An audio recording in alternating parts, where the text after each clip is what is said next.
Last video ko guys kasama natin ang ating mga supporters.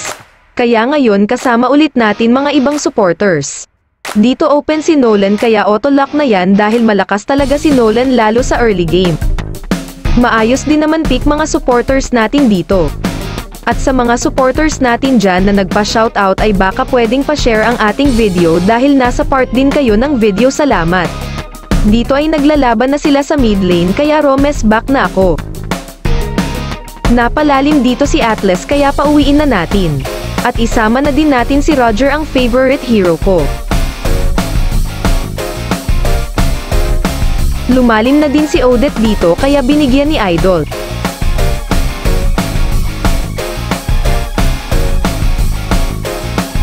Tamang timing lang ako dito para bigyan sila.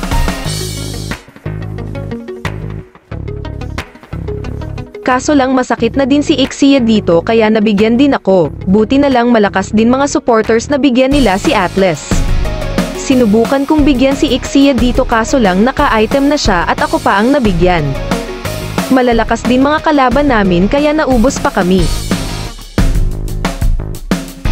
Lalo na ang favorite hero ko na si Roger.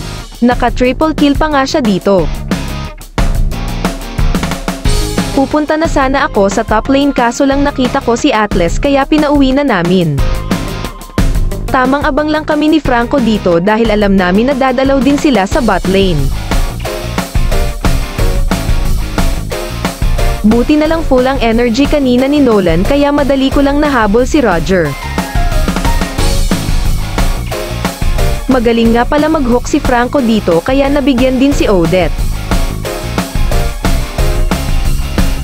Nag-chat nga pala si Franco dito kaya pagkatapos ko mag-blue buff dumalaw na kami sa MM. Nag-cancel na nga si Franco dito kaya siguradong wala nang takas ang kalaban. Tamang abang ulit kami ni Idol dito dahil siguradong pupunta din mga kalaban dito. At ayan na nga dumating na din si Atlas at Roger. Nahook na nga si Atlas dito kaya binigyan na namin. Pagkatapos ay hinabol ko na si Roger dahil medyo lamang na ako sa item.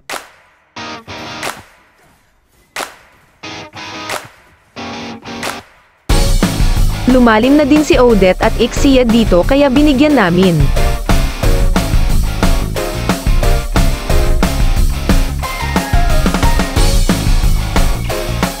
Nasobrahan na din ni Dairoth ang mag-push dito kaya pauwiin muna natin. Tapos sabi ni Idol dito malakas din sila.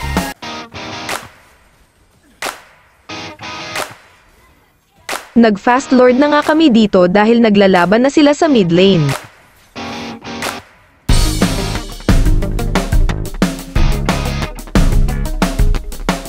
Magbabak na sana ako dito kaso lang nakita ko namin na nagpupush na. Nagbabak na si Odette dito kaya tinulungan ko na.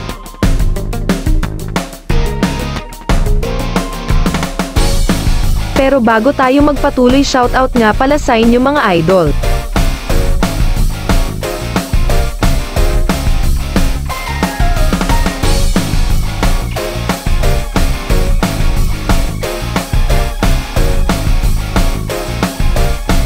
Umabot sa late game yung laro kaya nahirapan pa kami. Kaya tamang def lang kami para sakaling makabawi pa. At ganito na mga nangyari. Panoorin nyo ito dahil sobrang napaka-intense.